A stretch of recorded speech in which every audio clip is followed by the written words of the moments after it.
Hey everybody, tonight we are going to do a simple before and after water change on my office tank. This is the first video I've shot since my new fish is in the tank. If you look carefully, you can see it way off in the right hand corner, down hiding by that little piece of wood. It's still pretty shy and reluctant to come out. That's why I'm kind of standing back a little bit. I'm hoping we'll get a little bit of a look at it in the before part of this video. I have a feeling that once I'm done the water change, it's going to be hunkered down in one of the caves or underneath some of the plants. It spends a fair amount of its time hiding when I'm in, the room walking around and doing stuff. It's still a little leery around me, but once I've been sitting down at the computer for a little while, I glance over. He comes out and swims around. His fins are looking good. There's plenty of color in there. And if you haven't really seen or identified it yet, it's this little pistogramma right here. One of my viewers was moving recently and was unable to take their aquarium with them and establish it at their new place, and I was able to meet up with them and get this fish. So far I'm really happy with it. I've owned one other Apisto long ago and did not have a lot of success with it, but that was because it was very early on in my fish keeping days. I was definitely one of those people that after a few months of keeping fish thought I was capable of keeping any old fish I wanted, any old way I wanted, and wound up going out and buying a lot of fish that I probably wasn't ready to be responsible for yet. And that Apisto I got, I think it was a double orange. Not sure what it was, but it was a pretty fish. I remember that. And I had it for a little while. I had some crebensis back in the day. Crebensis are really easy to take care of, though, and I had a pair of them. They bred all the time. I always had little babies, and they were really aggressive. I eventually had to get rid of them. They were so aggressive. So there you go. There's a look at my brand new fish in my office tank.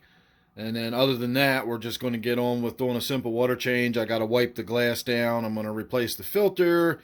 The filter intake is looking a little gunked up, and on this tank I actually get some crud and stuff that grows on the inside of the filter intake tube, and I have to get in there every so often and just kind of run some hot water through there and get that all rinsed out. So I don't know if we're going to be doing that today or not. There's no plants to trim really.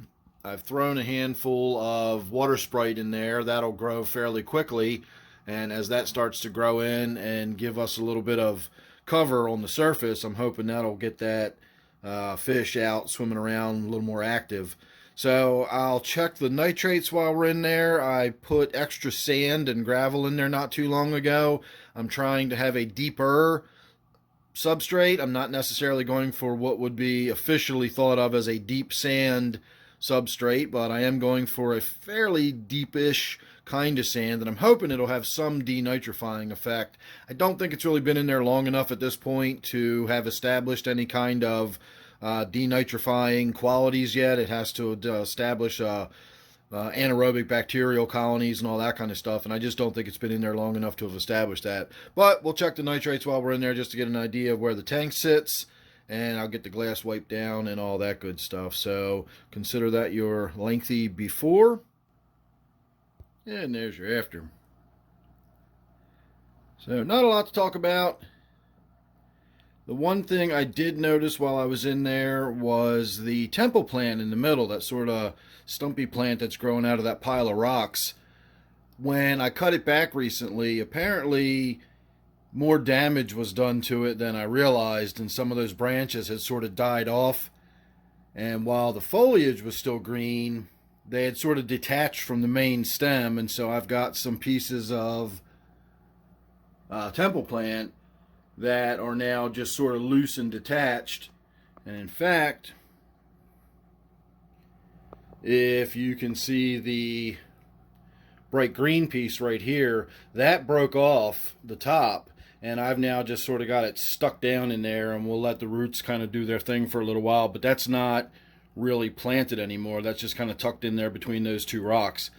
So that's the only thing that I can think of that was sort of unexpected. I used the gravel vac a little bit, and that really, really fine play sand that I've put in this tank was coming up even with the gentlest of surface vacuuming. So I did vac a little bit. You can kind of tell the gravel looks a little cleaner The main thing was wiping the glass down. That had a lot of algae growing on it. Of course, I did the big water change. The water was really stained with tannins.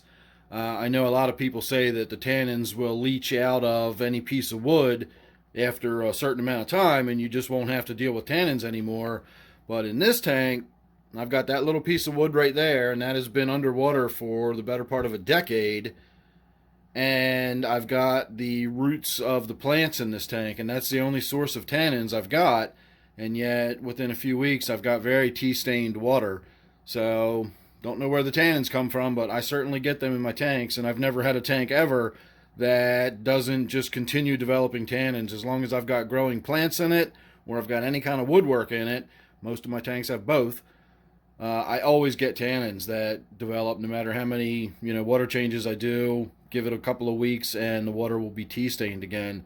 So as far as the nitrates, just to keep an eye on the tank to get an idea of what's going on. That's kind of orangish red. I'm going to put that between 20 and 30 parts per million. And considering how long it's been since I've done a water change, that's pretty good. Now I also have not too many fish in this tank. I've got that Apisto that's been in there for about 2 weeks now. I've got a Pleco. You can actually see he's on the bottom right now. You can kind of just, where my fraction of my hand is, you can just kind of make out its dorsal fin sticking up in the air. I've got a clown Pleco in there. And then, of course, I've got all these little guppies swimming around, and that's it as far as the stocking density of the tank. I do feed this tank a few times a day, but I feed it very little each time I feed it. Filter, nothing really to speak of. I did pull the filter intake off. It did have some crud growing in there. Probably didn't need to be cleaned out, but since I pulled it off to check, it's no big deal to just walk it in the other room and give it a quick rinse in the sink in the bathroom, which is what I did. So that's done. My water is nice and topped off again. My floating water sprite is now free floating because the water level is high enough that as the water flows out of the filter, it's actually flowing across the surface rather than flowing out and down in that sort of waterfall effect. As soon as we lose a little bit of water to evaporation and we get more of that, waterfall where it's coming in here and just swirling around down there, this will stop. It'll sort of lodge itself in the corner and it'll become much more stationary. In the meantime, just floating around, swirling around like that isn't going to hurt anything. Doesn't bother me at all, and it certainly doesn't bother the fish. So there you go. Simple before and after water change. A little bit of a gravel vac, wiping the glass down, and now we've actually even fed the tank for the night. So we'll see if we can't get one last little bit of a close-up on this Apisto without it swimming away from me. I really like it when he puts his fins up. If you look closely, you can see he's got really long filaments on its caudal fin. And then when it stands its dorsal fin up, the first 3 or 4 rays are really, really exaggerated and spiky up in the air. And then, of course, you can also see the long flowing tip on both the dorsal and the anal fin. Really good looking fish. So hopefully he'll be happy in here. All right, everybody, there you go. Make sure you're subscribed. You don't want to miss anything I got coming up. You never know what it's going to be with me. So thanks for watching. Don't forget this one here is my 20-gallon office tank. I'll see you real soon in the next one.